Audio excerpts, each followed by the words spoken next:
Have you ever walked into a room and felt it before you could name it? Everyone is laughing, everyone is leaning in. There is this person at the center of it all, charming, polished, saying all the right things at exactly the right volume. And the whole room is buying it, but you are standing slightly back, arms loose at your sides, and something in your chest is running a quiet alarm. Not loud, not dramatic, just a low, steady signal that says, something here is off.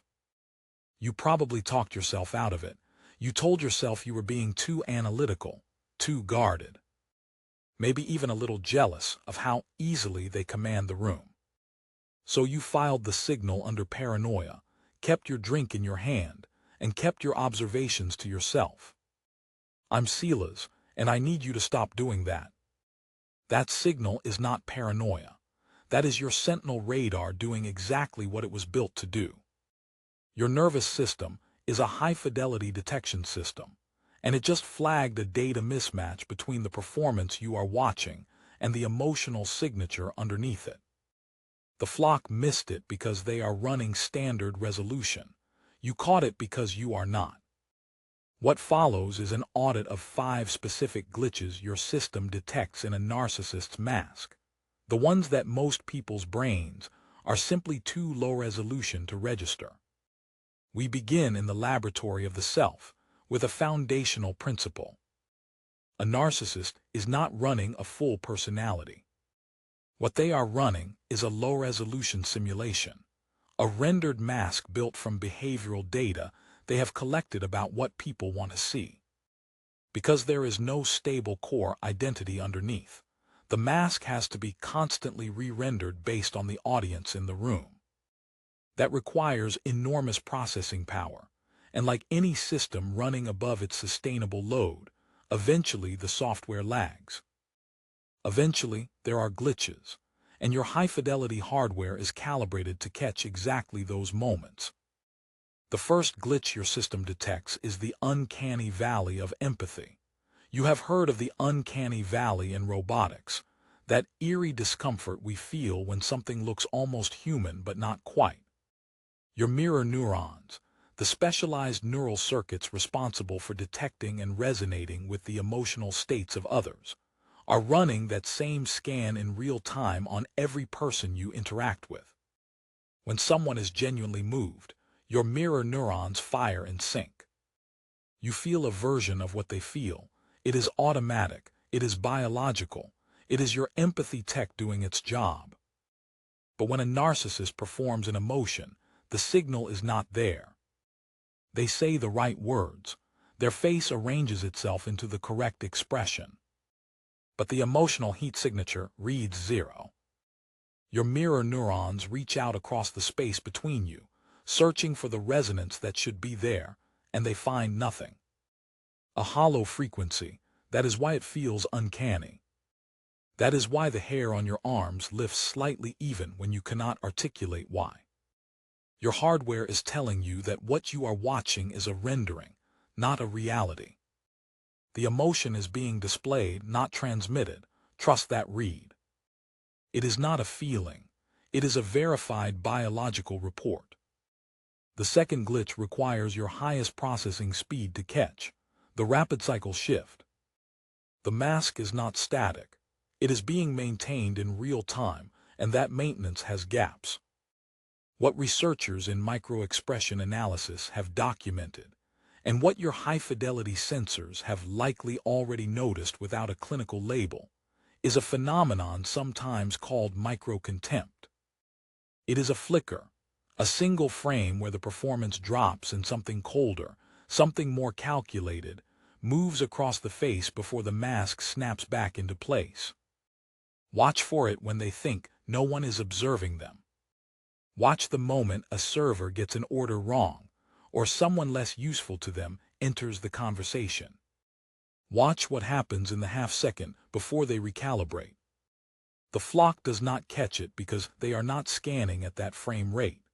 Their brains are processing the broad strokes of the interaction, while your system is running at a higher resolution and capturing that single frame of unguarded data. That one frame tells you more about who you are dealing with than an hour of their curated conversation. The third glitch is subtler, but once you hear it, you cannot unhear it. The scripted backstory. A real person's history has what I call data density. When you ask them about their past, the answer is layered. There are contradictions. There is nuance. There are moments where they pause because the memory is complex. And the words have to catch up to the feeling. Their stories breathe. They have texture. A narcissist's backstory sounds like a press release. It is too clean. The narrative arc is too convenient. The villains are perfectly villainous, and the protagonist, always them, is perfectly sympathetic. There is no mess in the data. Because the data has been edited, the diagnostic move is this: ask a deep, non-linear question. Something they have not scripted for. Ask them about a time they were genuinely wrong about something, or how a relationship changed them in a way they did not expect. Watch what happens to their OS. Most of the time, you will see a buffer overflow. They will get irritable. They will pivot hard to a different topic. They will reframe your question as an attack, because you just asked them to access a file that does not exist. Their identity is a highlight reel, and you just asked for the raw footage. The system cannot produce what was never recorded.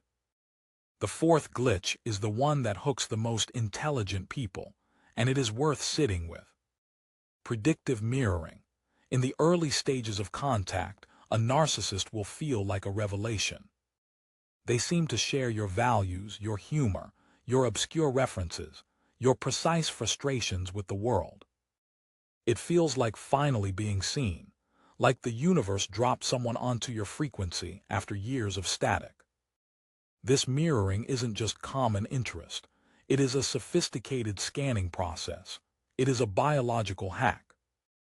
They are downloading your internal map to use as their own GPS. They aren't connecting. They are calibrating. When they repeat your deepest convictions back to you, the brain releases a flood of oxytocin that blinds you to the lack of depth. Your brain floods with dopamine and oxytocin because connection at that depth is genuinely rare, and your system is responding to what appears to be a match. But look at the mechanism more carefully.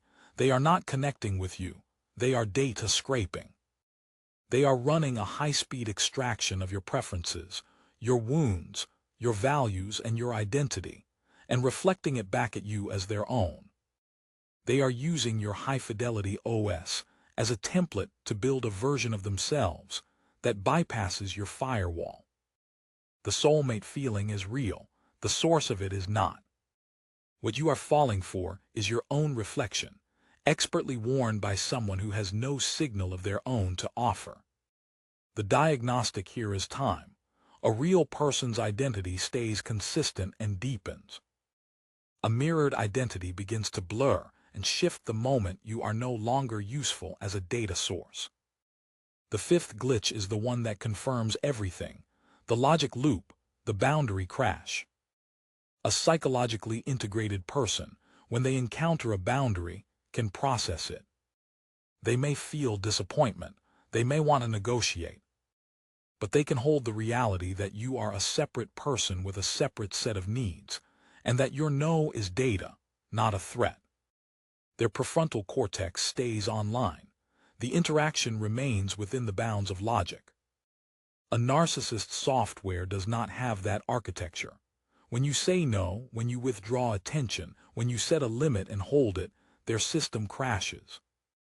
What follows is not negotiation. It is decalibration.